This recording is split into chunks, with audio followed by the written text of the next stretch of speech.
affairs of the country. This is the most important encounter between the executive and the legislature. Honorable Speaker, we did have what appeared to be differences regarding what should happen after the delivery of the speech. Honorable Speaker, the Constitution is very clear that there must be a cabinet and it must serve as an advisory body to the President under Section 73 of the Constitution. And that cabinet under Section 74 must also be accountable, not only to the President, but also to the National Assembly.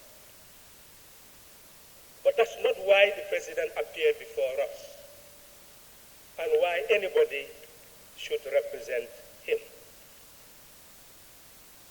Section 76 asserts that the President is the executive. Executive power resides in the President. And it is exercised directly or indirectly through the Vice President and ministers. That is why he or she, whoever the President may be, becomes the custodian of executive power. And because the person is the executive, that is why Section 77 creates that fundamental pillar of linking the executive to the National Assembly by making it a requirement under subsection 1 to appear before us once a year, and under subsection 2 we may also ask that President to appear before us, but under subsection 3 must be represented by the Vice President. That is what the Constitution requires. And under subsection 4, since ministers, Vice President may indirectly represent the President by exercising direction and control over ministries under section 81 of the Constitution, that is why they are also given the latitude to appear before us when they are called, or to even come to answer to any matter that deals with their department. That is the constitutional framework, and that is why this body called upon the executive to appear here, represented by the Vice President, to deal with the speech of the President. Honorable Speaker, one thing that should be very clear, and let me clear it, under page 48, the President did say, I now have the singular honor and pleasure to declare the 2019 legislative year officially open. We should strike that out. It has no place in this document. Under section 97, we determine our sitting. The only sitting that the President has something to say is when we first sit after an election.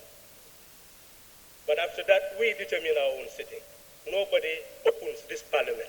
We are completely independent. The only provision which he has already quoted is section 77.1. So in that respect, Honorable Speaker, the fitting name for this address is what this parliament has actually advocated for, State of the Nation Address. And we hope that next year, that is the only element that will be in this document. Honorable Speaker, the President began on the page 6 to deal with the finance and economic sector. According to him, there has been growth in GDP, rising to 6.5 in 2018. He's talked about the improvement in foreign inflow, ensuring that our development partners are also contributing to our development, including remittances and on tourism. He has emphasized that our gross international reserve is projected to increase to 4 months of imports of goods and services. He emphasized that the exchange rate of the dollar remains stable and attribute this to market confidence. That should be out of the question. We are even questioning the existence of a market, not to talk about market confidence. And of course, increased inflows from private remittances. That is absolutely, correct. Honorable Speaker, the President gives the impression that the economy is actually recovering and that we are now moving to a turnaround in the economic difficulties that we are having. Honorable Speaker, the figures do not speak in support of the nation. Honorable Speaker, it is important for this National Assembly to gather the facts. This country has a Minister of Finance which is responsible for the macro-physical policy of this country. It is supposed to manage a medium-term revenue and expenditure framework to prepare for budgetary allocation. It is to safeguard the basis of income from taxation, from non-tax resources, from dividends from public enterprises, the grants and the loans.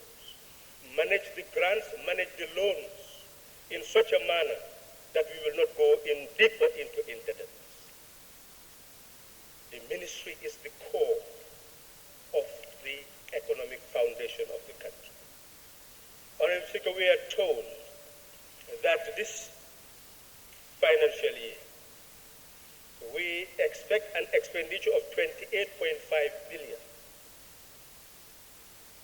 11.8 billion comes from domestic sources, taxes and non-tax revenue. If you look at the budget, you will discover from the revenue sources that the private sector, in terms of contributing to income, contributes about 1 billion in 2017 and another additional point something billion in 2018, maybe 1.2 billion. This is not even enough to maintain the education budget of 1.9 billion. Just enough to maintain the health budget of about 1.2 billion. So we are not talking about a private sector-led growth, because the private sector is too small to guide the destiny of this land.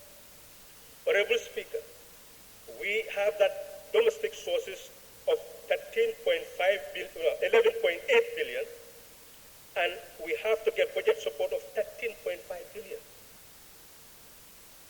We are still extremely dependent, Honorable Speaker.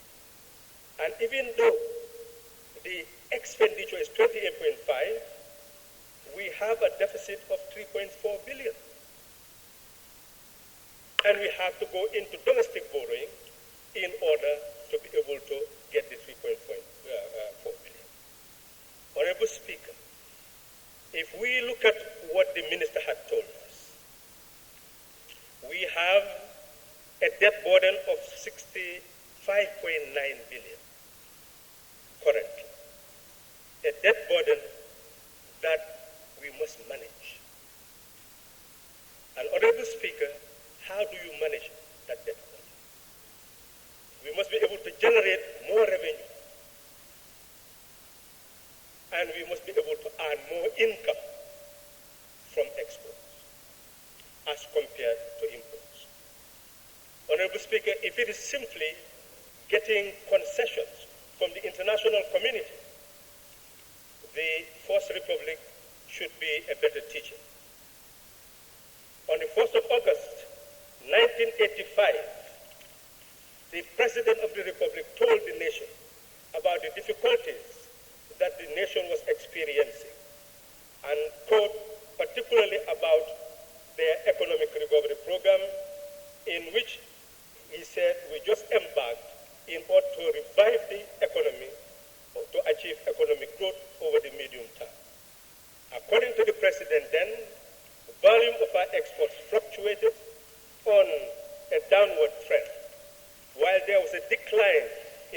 prices of our exports.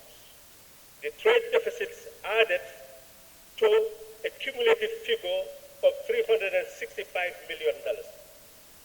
They tried everything, but ultimately they could not address this fundamental flaw of the economy, the shortage of revenue in relation to expenditure and the shortage of earnings from exports in relation to expenditure on imports. Honorable Speaker, I've already said that we have a budget deficit of $3.4 billion. Here, look at the trade statistics, Honorable Speaker. 2014, we imported $16.1 billion worth of goods and export $669 million. Re-export $3.6 billion. A deficit of $11.83 billion. 2015, $16.6 billion imports, 814 million exports. Re-export went to $2.9 billion, giving us a trade deficit of $12.89 million. 216, Honorable Speaker. Imports, $15.8 billion. Export, $744 million. Re-export, $3.1 billion, giving us a trade deficit of 11.9. But 2017, Honorable Speaker, import 23.5 billion, export 630 million.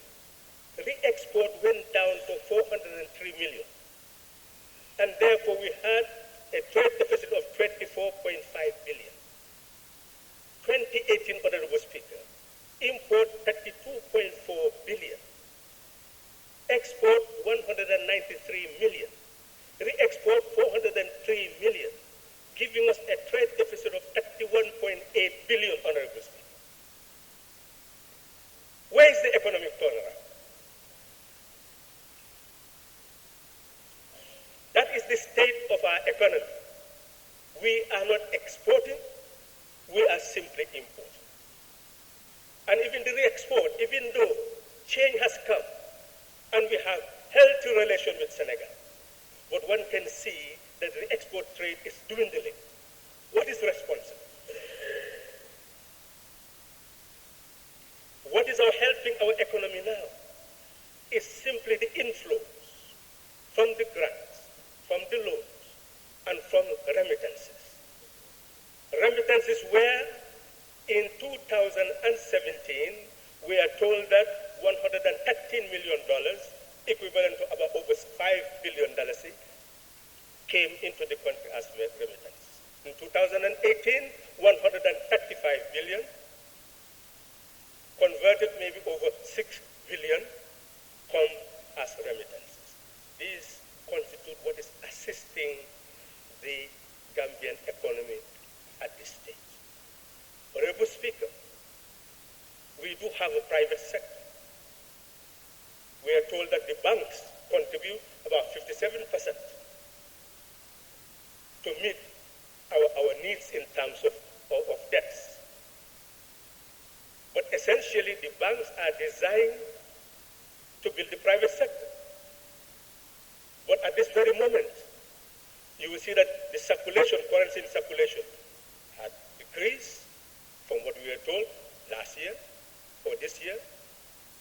And in terms of deposits in the bank, had decreased from the last estimates that we have. So which means that the absorptive capacity of the economy in building a private sector that is generating employment and generating taxes to be able to invest into our services is clearly not in the making. What is therefore important, Honorable Speaker, is in the short run for the Ministry of Finance to see the need, and that's what the President should have done to anticipate the challenges and tell us how to remedy. The Minister of Finance must engage not only in medium-term revenue expenditure framework policy design, but must look at short, medium, and long term. Long term being a 5-year period. Look at the tax base and non-tax base, all income earning base of the country. See how they could be expanded. For example, if you look at, Honorable Speaker, Section 149 of the Constitution, it is actually emphasizing our role, and we must not continue to compromise that particular role. It says that where any law confers power to any person of authority to waive or buy a tax imposed by any law, the exercise of that power in favor of any person or authority shall be subject to the approval of the National Assembly. The minister once told us that that will create real anarchy. But the minister must come and explain why that is the case. But to move forward, revenue can be lost greatly by these waivers without properly checking them to see how they impact on development.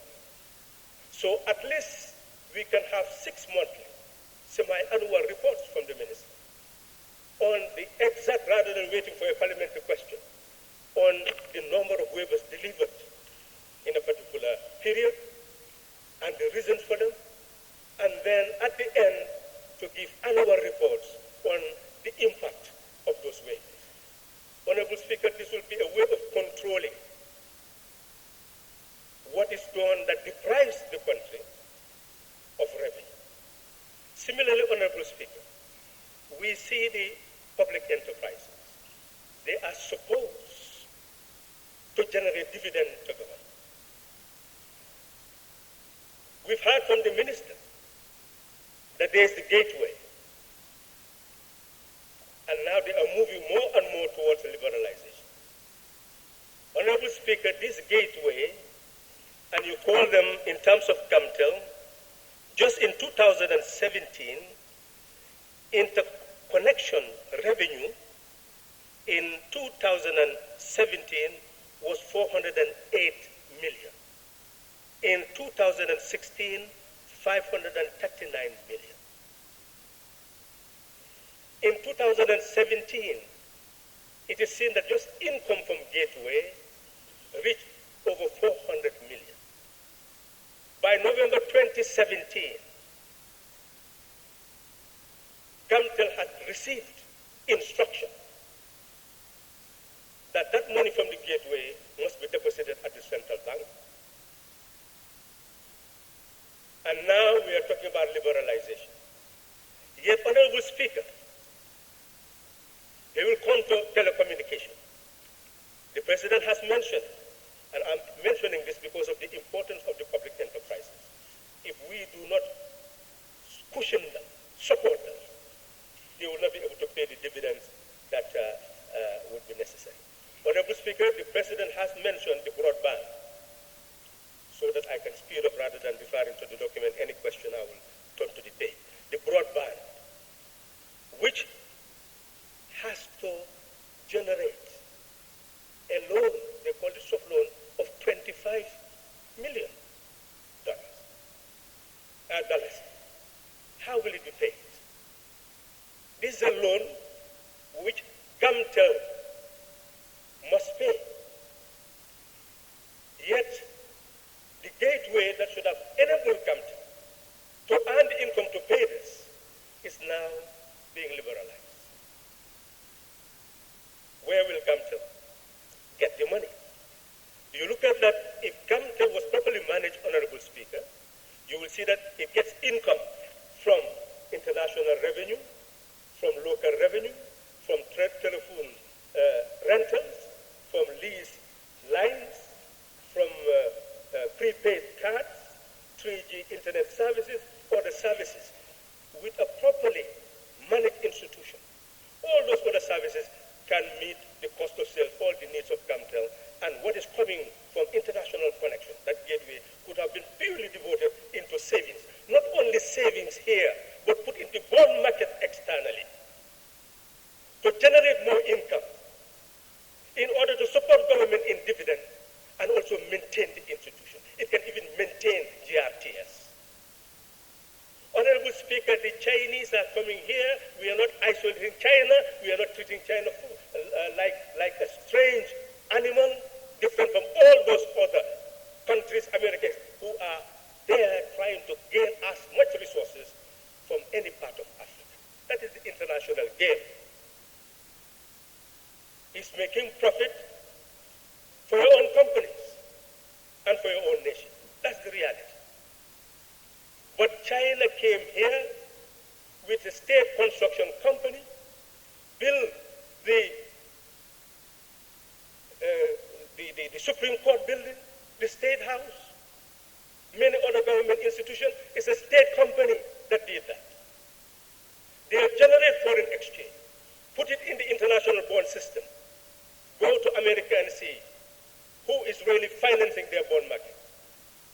Trillions from Chinese dollars going into the bond market, gaining profit so that they can support their own industrialization development. We Africans are sleeping. The source of minerals, the source of wealth. Instead of building our state institutions so that they can gain the sovereign national wealth that is necessary, they come and teach us the economics that the state is not supposed to engage in the productive base of an economy. It is only supposed to manage, to regulate. And African intellectuals accept that notion. Yet they come again and praise China for leading the world in industrial production. Does that make sense, Honorable Speaker? So, Honorable Speaker, clearly what I'm emphasizing here is that we have done nothing whatsoever to have a turnaround of the Gambian economy. We have not even started. And Honorable Speaker, what should have helped us to develop in this presentation, we should have gone directly into the productive base of the economy, agriculture. We've seen what the President has said in terms of agriculture. But what is going to build up the productive base? What strategies, what tactics, what are they going to do at the moment? Honorable Speaker, the facts are very clear. We've been told about FASTEP, we've been told about NEMA, GCAF, and the developments that they have taken place. Honorable Speaker, these are institutions where billions, over 5 billion was pumped in. 5 billion in this institution. What do they have to show to deliver? Honorable Speaker, look at rice production and import. In 2014, in terms of importation of rice, we spent 1.9 billion to import rice. 2015, 1.7 billion. 2016, 1.4 billion. 2017, 2 billion. 2018, 2.4 billion. We are importing rice. What have we done to ensure that our farmers have the seeds, the fertilizer, the farming implements to be able to produce the rice? That means that 2.4 billion would have been in their hands. That is how you can eradicate poverty. Where is the plan? Where is the program? So, Honorable Speaker, we have not started, and the sooner we realize that, we will start to move. If we fail to realize that, we will continue to move backward, not forward. Honorable Speaker, the President has made it very clear in terms of government intention regarding education. There is no doubt that reform of the curriculum is absolutely essential, and we are told that it is coming, like the member for Nyamina said, very soon. Well, maybe very soon is not a language that should be utilized here, because curriculum do not develop in that way. It's not a very soon matter. It's a matter where many things are involved in order to prepare it up to the learning materials, all that, training the teachers, but it is an area that we need to look at. Is our current educational system functional? Does it prepare people for the division of labor society? Do we even have a true understanding of our division of labor? Section 44 of the Labor Act made it a requirement for registration of those people looking for work. It was not done in the past, it's still not being done. So how do you know who is looking for work? What is the qualification? What is their base?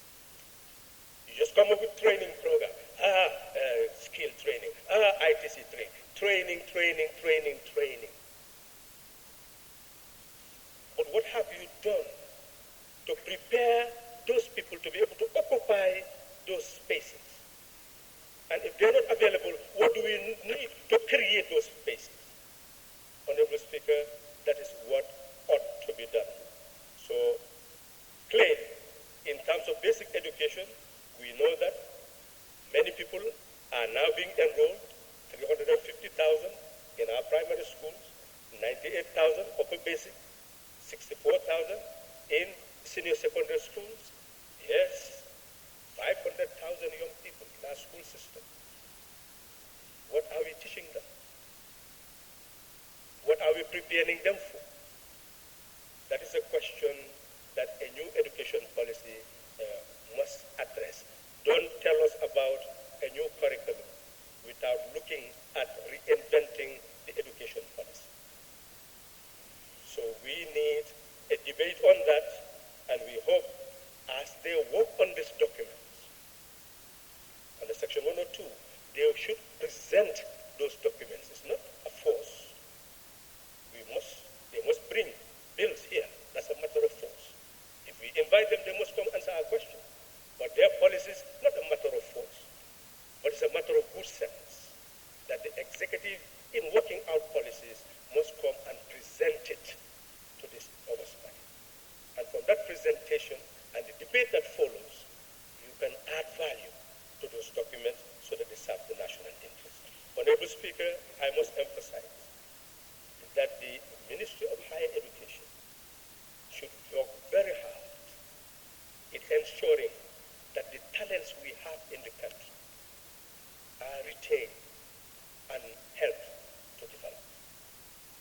There are nurses, qualified nurses, move to the American university to get degrees,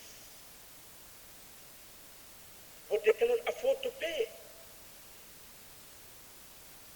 And they are moving all over trying to get scholarship to pay. And afterwards, they move outside because they are needed outside. They are demanded everywhere in Europe. They are demanded everywhere in America. Those are people who will never be deported, who will never be denied visas, because they are taking care of their hospitals and their elderly all over those countries. And we lose them. And we do not calculate the ratio between the nurses and the patients, the doctors and the patients. And we say we are moving forward. How can you have care when the caregiver is frustrated? So it is therefore important, so that I will not continue to give a very long dissertation, it is important to emphasize, Honorable Speaker, and I'll just be very strategic now in my presentation, it is important that the Ministry of Higher Education work out a scheme with that university. Those people are capable of earning income.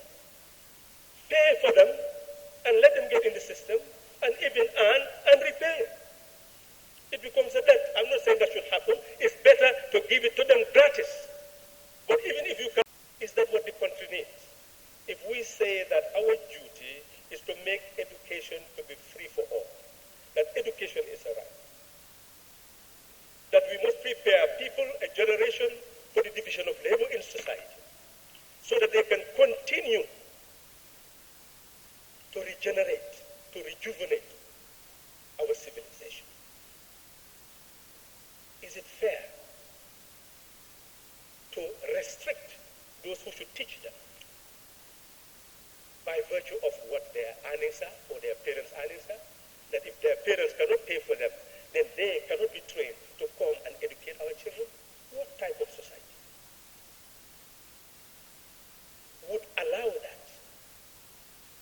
leave your teachers untrained because they do not have the financial capacity, and deprive your children of those who should give them knowledge and give them socialization.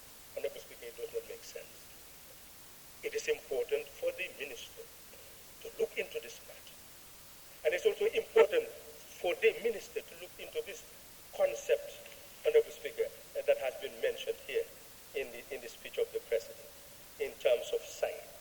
I don't know, that is guided by the 65% science and technology turnaround policy. I don't know, currently, we are here. We have a minister dealing with finance, looking into the economy, how it should generate income so that we can feed the scientists, we can feed the doctor, we can feed the mechanic, we can feed the engineer. And you want to tell me that economist is not relevant to trade. There is what you call natural science and social science. And our school system should prepare every human being for understanding of nature and society. Because nature lives in us. Preventive health is to understand health. Everybody must have knowledge. That basic knowledge, that's what basic education is all about. If we had that basic education, many illnesses now prevail, which would have really been prevented. So, Honorable Speaker, we need to look at this policy of education again. What is education? How do we prepare our lawyers, everybody, when you go to court, who defends you? So it is important that we prepare our people for all areas of life. Honorable Speaker, women, children, social welfare. Clearly, the policy has not indicated very clearly what is to be done with our children, from early childhood, from hospital, the infants, ending infant mortality, maternal mortality, the tie within mother and child, which is so significant. And it is important that we do not just see it as a health issue. This is a social issue. So what should be the policy? What is social policy? Social welfare is not just giving crumbs to destitutes. You need to come up with a social welfare policy. In other countries, there is a whole social legislation protecting people, pensioners, all aspects of life. Who is actually protecting the pensioners? So we need to look at all these vulnerable groups, group them under social welfare, build up policies, build up laws, build up acts to protect them.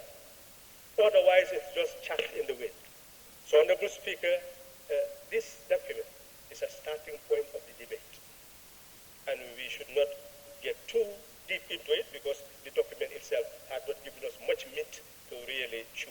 So what is important, therefore, is just to look at the points, the action points, which we are going to look at next year. In the next presentation, we can do a deeper. Honorable Speaker, look at interior.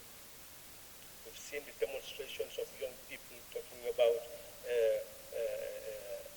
real victimization from security forces, those enforcing certain laws. There is a whole contradiction between civilians and those who are our protectors, the protectors of law, the protectors of order, the protectors of life, the protectors of property. We need to look at this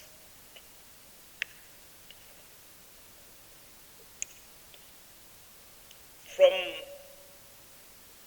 the angle of change. That we must build a society that is inclusive, a society where all sovereign Gambians are entitled to their rights and those rights are protected.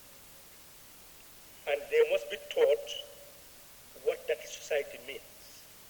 So we must move into real civic education. Education of the people and education of those who manage these forces. It's important.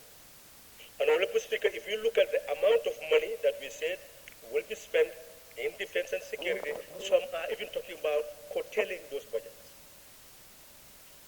Now, remove people from those forces, then where are they going to go if you do not plan for them?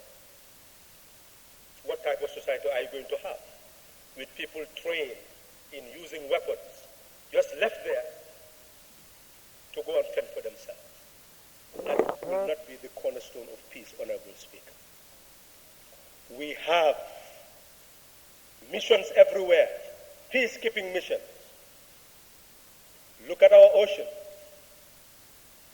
Mafia groups are sending all sorts of people to be able to transport drugs and engage in illicit trade. Obviously, you need to train different forces and put them in other terrains so that we will still earn the same objective that we wish to make, to have a peaceful society where everybody will have a place. So it is important to look at this from a very objective angle in order to know exactly how we are going to treat the forces that we are talking about on this change. It's not an ordinary problem, and we should not treat it as such. Honorable Speaker, we've looked at the issue of trade. The special investment certificates that are given, I have emphasized the need for this to be looked into, and at the same time for semi-annual report to be given to this Parliament on any privileges that are given to anybody in that regard. But I don't need to go into the trade statistics. I've already made it very clear that we are moving nowhere, and we need to really prepare a blueprint of how to build up the export base of the economy so that we'll be able to move forward. Honorable Speaker, we look at transport, work, and infrastructure. I will come to that in the adjournment debate because we see this sector to be the key sector. And this key sector must be in the hands of the National Roads Authority, and how to ensure that that authority has the financial wherewithal to be able to carry out. Honorable Speaker, the basic problem of this country is maintenance. There is no maintenance culture. We'll wait until roads are dilapidated. Then we go and seek for more loans to come and invest. That is what must stop, Honorable Speaker. And in the adjournment debate, I'll come to that. It's the same thing, Honorable Speaker, me and you everywhere in Serekunda, we've seen the flooding.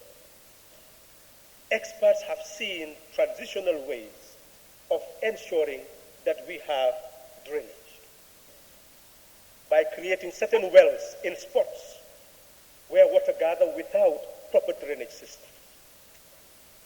I've mentioned this to the councils, I've mentioned this to the road authority, and Honorable Speaker, in the adjournment debate, I'll move to that, and we'll make sure that we move in that direction, because there are certain things that are no longer acceptable when there are solutions to them. All we need is just, as we were saying, you have a stream just to cross over. All you need is to build, ways of crossing over, flyovers, anything. Just be innovative and make people function and earn capacity, reduce their problem, increase their contribution to the economy. That's really what we need. And I will come to that in the adjournment debate. Honorable Speaker, we've looked at the issue of agriculture. I've said what I wanted to say there. Foreign affairs, we've seen the amount of money that is sent by people in the diaspora as remittances from all angles, not only people from the diaspora, but other businesses that may come to the Gambia. But essentially, Honorable Speaker, thousands of Gambians are in the diaspora. Many of them are aging, and they will not want to die in those countries.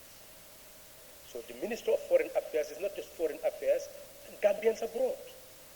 The minister needs to go and do a documentation, data collection of all those Gambians. Find out what they are actually doing. It should not stop at the plan, a national development plan. They must move with speed, and move with speed with demand. There are some Gambians here whom I'm currently meeting who have returned. Their pensions are still there. They are writing and writing and writing, and they do not find any way that they will be able to get their pension. Some for a year, some for 2 years. So it is important that public relations is established at the Ministry of Foreign Affairs, where all these Gambians, whatever their problems may be, will be able to go and report and be received. So that they will begin to articulate what type of relations they're going to have with those countries, so that they will not lose their entitlements and other things. They have children who have double citizenship. How are they to be protected? What gains should they have from those states? How could they even, at a given stage, come and invest in the Gambia? How could they even come to the University of the Gambia at the expense of those states? So there's a whole gamut of relations that we need to build to protect Gambians abroad. Honorable Speaker, those are issues that we'll now tease out in order to prepare for the debate proper. Honorable Speaker, tourism, you do not simply claim progress by counting the number of heads that come to the Gambia. You must determine the out-of-pocket expenses. What we need next year is to tell us what is the out-of-pocket expenses of the tourists who come to the Gambia. Tell us where that money is going, which sector, who is benefiting. That's what we need. Then we know that the policy is working. If that policy is not serving the people, then we know that there is a serious problem. Honorable Speaker, on lands, regional government, and religious affairs. Honorable Speaker, it is important for the President to set up a cabinet working group to look at the issue of appointments of alcalos, termination of alcalos and chiefs. And if they do not do this, I will charge them for being politically motivated in their actions. Let them do a proper study and find out what is wrong. The past will not be repeated. We will not stand for that to happen. Those institutions are established so that they preserve the sanctity of villages. And those chiefs are supposed to be president of tribunals. They are presiders of justice. So it is important that even, that's another matter, constitutional reform, that they are put under the umbrella of the judiciary. Honorable Speaker, we must go into reform of the system, not promoting self-perpetuating rule. That's not the way to bring peace in a country. And Honorable Speaker, is very clear under the Local Government Act that Section 144 indicates how alcalos would cease office and on what basis they could be removed under Section 145. The same thing under Section 135 and 136, it deals with chiefs. And under Section 200, the Constitution even provides for a commission of inquiry to be established to look into the affairs of those people.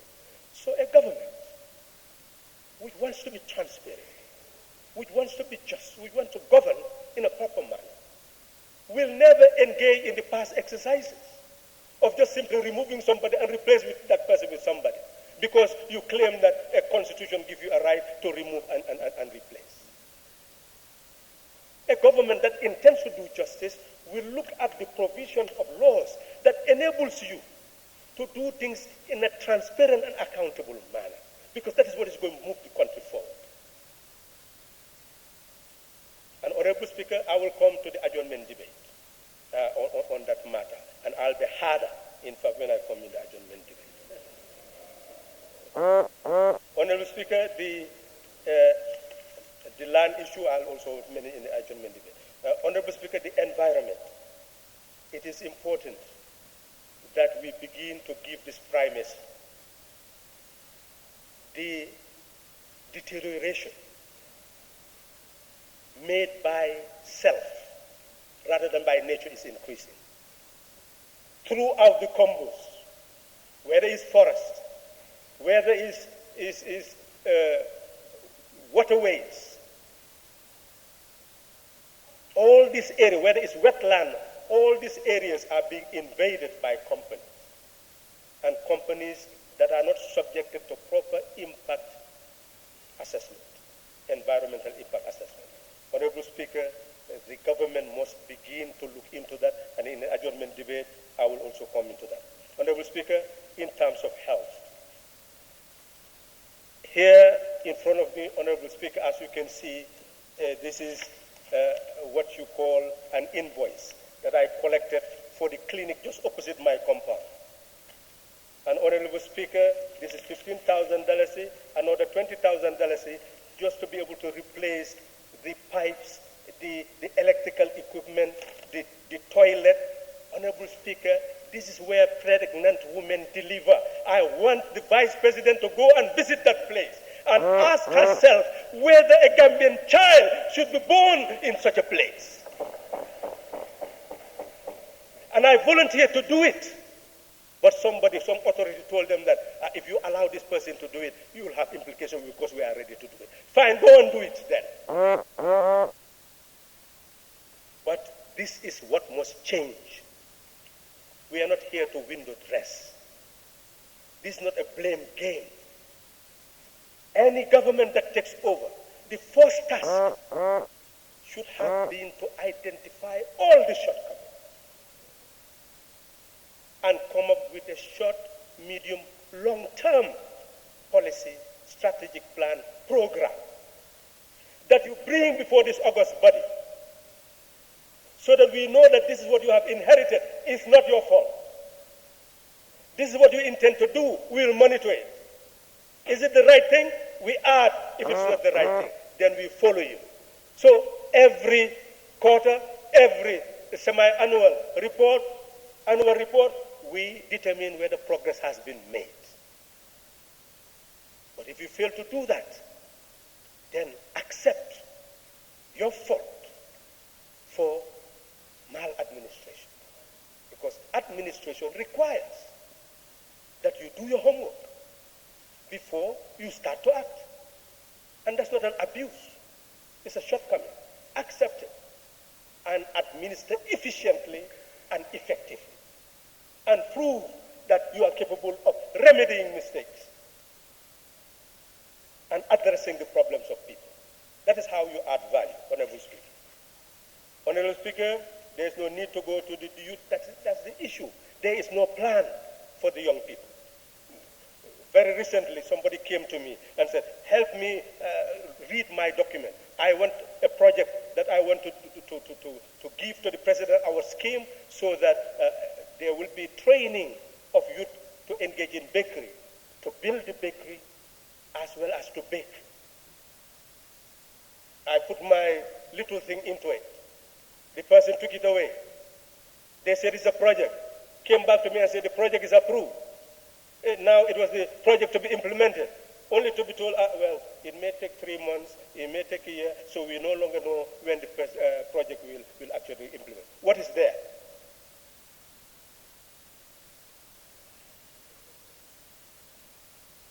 And we say we are running projects for young people to train them.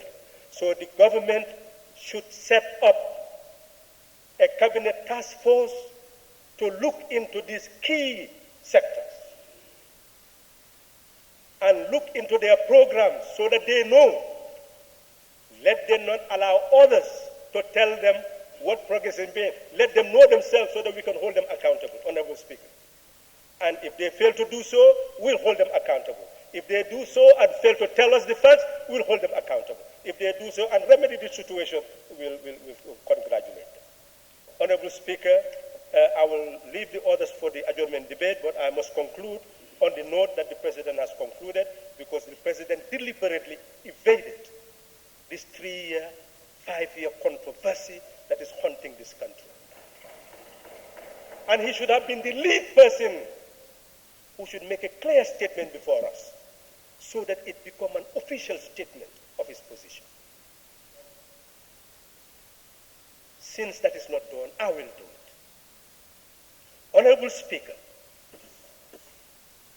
before 1st December 2016,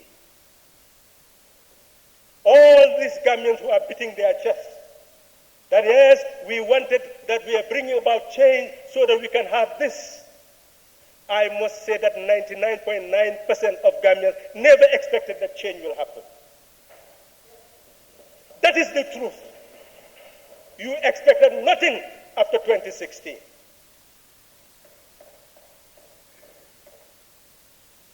Because of fear, dilemma, confusion, and a nation heading into war.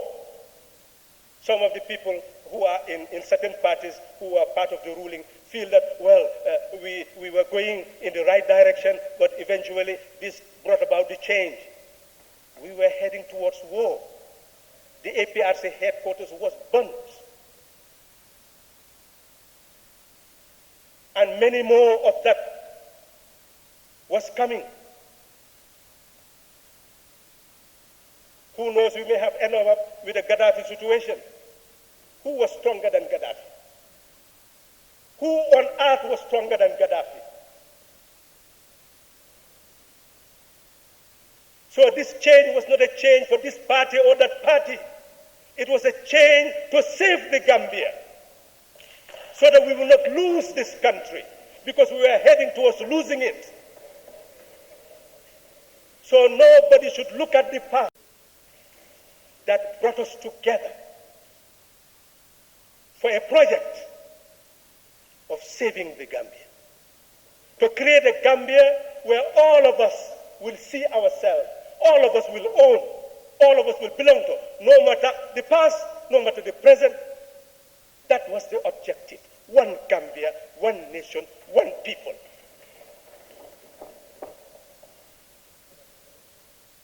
We met together, and I must now declare that humility, I didn't want to make any.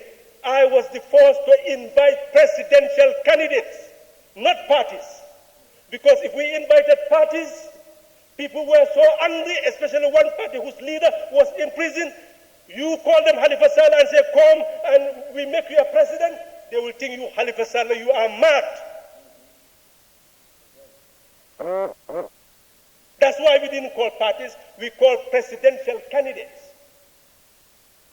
And discuss until we can see that at least the presidential candidates are identified, no newcomers will come. We closed that and went into negotiation as to how to select one of them to be our flag bearer. That's how it happened. Any other thing is fairy tale. And we must thank, and I told him that when I saw him, that you will leave a legacy, and that is Dembo Bojang, that you will leave a legacy if we work together to make sure that this project works. And it is that Dembo Bojang who should have been chair, who told me, let me be chair. I said, you are the fitting person to be chair. He said, well, I must select Honorable Fatoumata Tambajang to come and join me to be co-chair. He is the one who selected Ajaratu Fatoumata Tambajang to be there because she did not belong to a political party. That is the truth. Any other thing is fairy tale.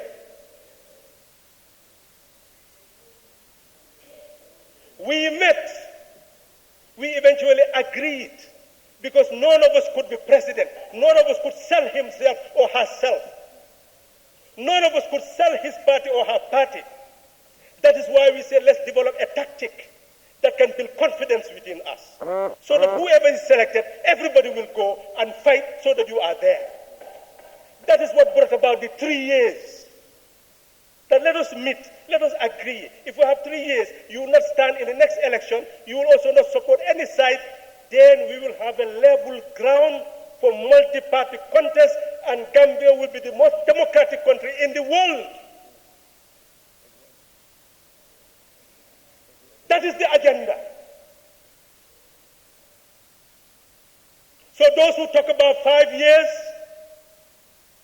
when that 5 years was being discussed, we knew that that's what the Constitution says. You don't need to negotiate that. That is the language of the Constitution. We only said 3 years as a tactic, not to deprive anybody of power, but as a tactic. And the tactic succeeded. We changed the country. Gambia became the darling of the world because the ambassadors did not believe it will change. The international community did not believe it will change. Everybody abandoned the Gambia. Even ECOWAS did not monitor the presidential election because they felt that there will not be a level ground for multi-party contest. Nobody expected the change. That is the truth. We brought the change, everybody was surprised. Everybody embraced the change. Not we in few people, but the whole nation. That's what I mean. We brought about the change as a nation. And everybody was surprised. And Honorable Speaker, we should have continued to build a nation, not build political parties. So if any of us sit here today in the name of political party and you claim that you are in support of the coalition agenda, I will say you are not. Because when that coalition agenda was being torn apart by promoting party politics, rather I, Honorable Speaker, was ready to resign from my party and stand as an independent coalition National Assembly member. I was ready to do that because that's what Barrow did. So that together here, we'll make sure that the coalition agenda will be fulfilled. One person cannot fight everybody. And the nation would have been stable. There will not be witch hunting of any sort. Nobody will be claiming anything. All these anomalies that are being said by our brothers and sisters from Punj, all this would not have happened because we would have been one people, reshaping the destiny of this land. This was the intention of the 3 years. But that was torn to shreds. And now you have an executive presidency who will appoint you and remove you as former coalition partners. Where is your coalition power? Do you have power to remove him? Do you have power to determine whether he sits 3 years or 5 years? You have no power, you the coalition members.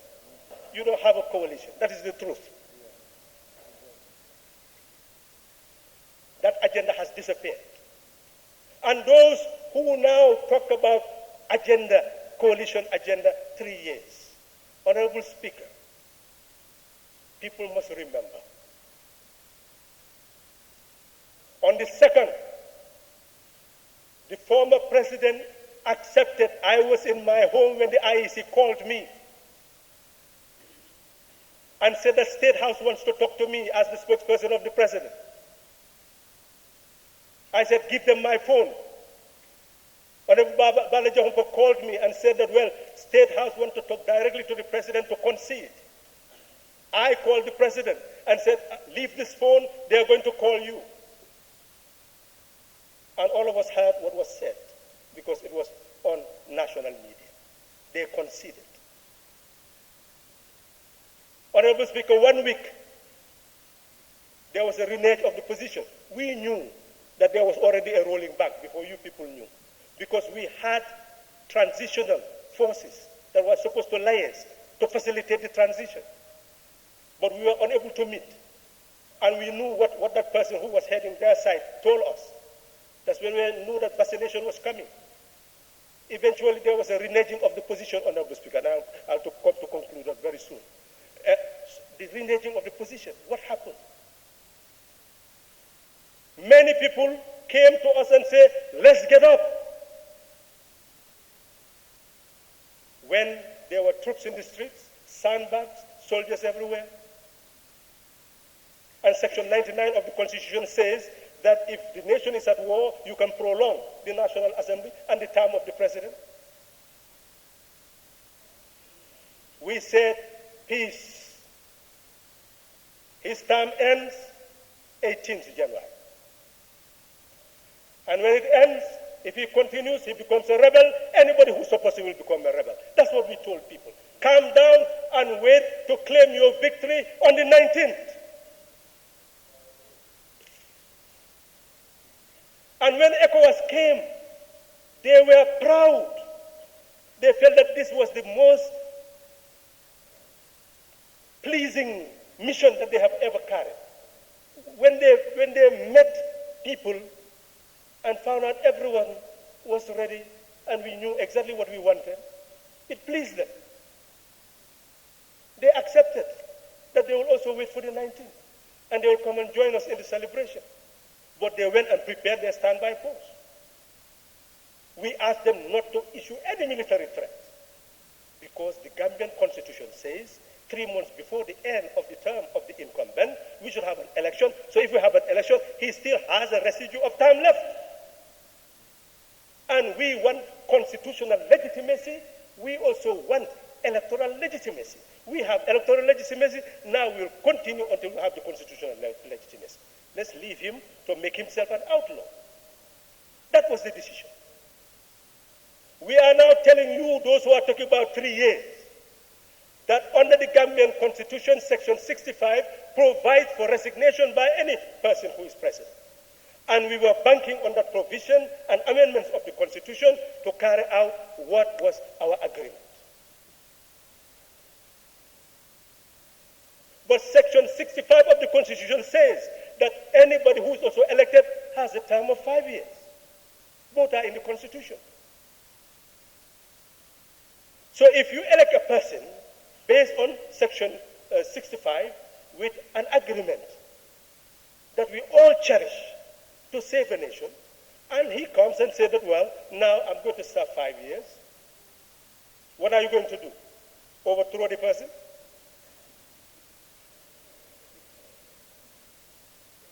So who is now on the side of legality? So let's understand what happened here. And Honorable Speaker, let me come to this conclusion. On the 20th of January, nobody could predict whether bombs will not fly everywhere in the country. Whether it was land, sea, or air, some people felt that change will never come except through war. That trajectory was changed by people in this country and dealing with the right forces. Not only Gambian forces, but also not only with ECOWAS forces, but all forces. For them to see that internally we were at peace. Because on the 20th, everybody was inside. Where were you? Inside the homes. The streets were empty, markets empty, everywhere was empty. Who was going to remove the person from the State House? People in their homes? And Honorable Speaker, when there was resistance, you hear some young people say, we the young people, we did it. Honorable Speaker, they came and said, Gambia has decided. Start tearing things down. When the man said now that he's not going, what happened? They start arresting people.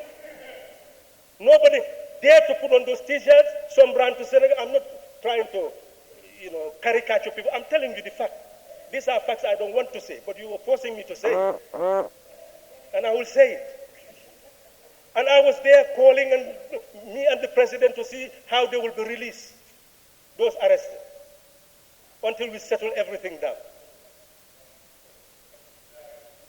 This is the truth.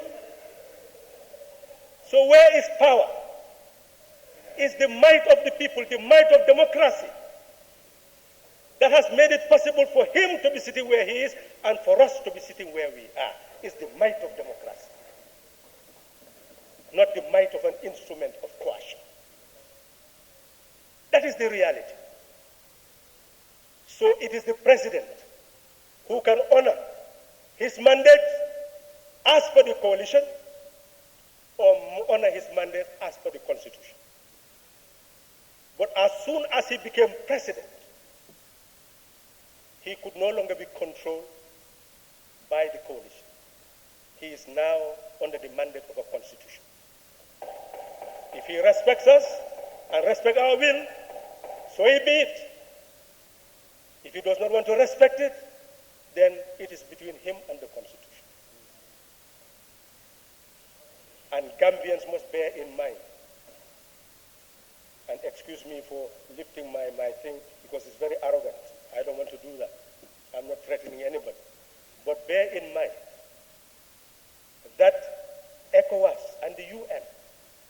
only one role, which was conveyed to me very clear. And every role was reversed a bit because of something, and I will conclude there, Honorable Speaker. That's something I'll tell you. Their role was to ensure that the elected president of the Gambia is seated and is protected.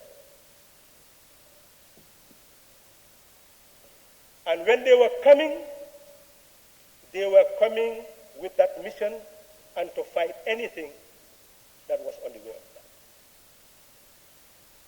that. And they wanted to do more, in fact. We reversed that process and told them that here you will find no threats. Because all the security chiefs, everybody was united at that time that it's finished. Now everybody will owe loyalty to the new administration. So they were told that they will receive no threat, and they came in and received no threat.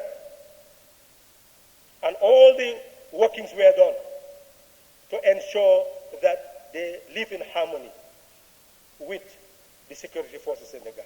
All that was done, negotiated, and people put in between. And we had the peace. But, Honorable Speaker, if there was resistance, there will be war, and we will not be here. I am still saying to Gambians that if you cannot manage your own security, outsiders will come and manage your security for you. If you cannot manage your own security, outsiders will come and manage your security for you. And that's what we wanted to prevent. That's why we asked them to change their mission to make it a mission of solidarity. And that worked in practice. But it's not a matter of law. It was a matter of practice. And they saw it.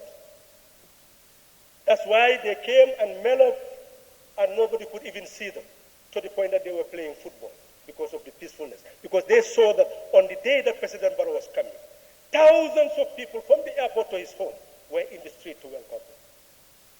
Why would you need security under those circumstances?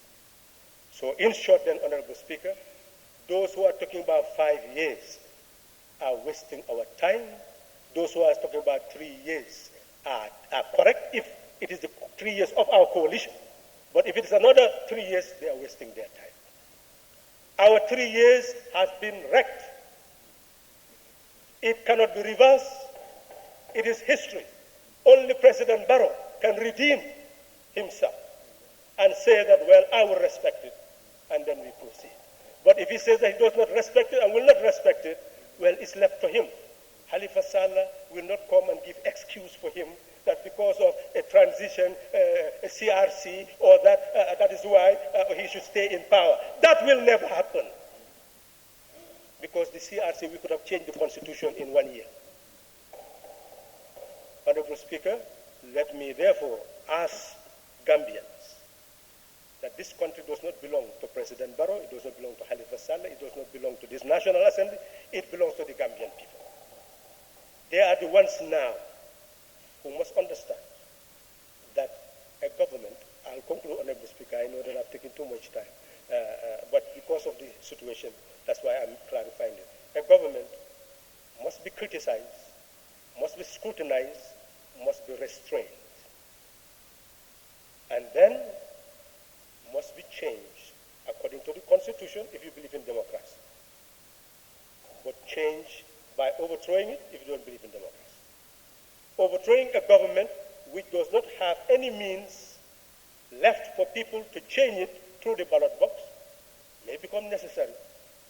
To overthrow a government which does not create any democratic base for the existence of a citizenry may be necessary. But where a government can be removed through the ballot box, you look for the term limit established by Constitution and then abide by that term limit and remove that government should you believe that restraining, scrutinizing, and criticizing it is not enough, that it cannot deliver, then remove it when the time comes so that you serve your purpose. So